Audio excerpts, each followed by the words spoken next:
சூரியன் என்று சொன்னாலே அது வலது கண்ணை குறிக்கும், தந்தையை குறிக்கும், தலைக்கு மேலே இருக்கக்கூடிய நிலையை குறிக்கும், மொட்டை மாடியை குறிக்கும், அரசனையும் குறிக்கும். இத்தனையும் அந்த சூரியன் என்ற ஒரு விஷயமே சொல்லிவிடும்.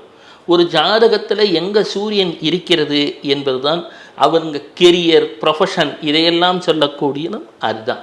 அப்போது நான் வாழ்க்கையில் ஒரு பெரிய நிலையை அடைய வேண்டும் என்று நினைப்பவர்கள் எல்லாம் அவ்வப்போது மனதிலே சூரிய பிரகாசம் என்று சொல்லக்கூடியவர்களே கண்ணை மூடி ஒரு 2 நிமிஷம் தியானம் செய்தாலே ஒரு தன்னம்பிக்கையை தந்துவிடும், தடைகளை அகற்றிவிடும்.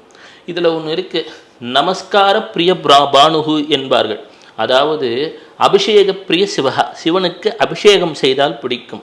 அலங்கார பிரிய விஷ்ணுகு, விஷ்ணுவுக்கு அலங்காரம் செய்ய வேண்டும். நமஸ்கார பிரிய பானுகு, ஆனால் சூரியனை மட்டும் நினச்ச உடனே இப்படி கண்ணை மூடி ஒரு 2 நிமிஷம் நினச்சிட்டிங்கன்னா உங்களுக்கு வாழ்க்கையில் நல்லது நடக்க துவங்கும். அப்பேற்பட்ட தன்மைகளை குறைக்கக்கூடியது.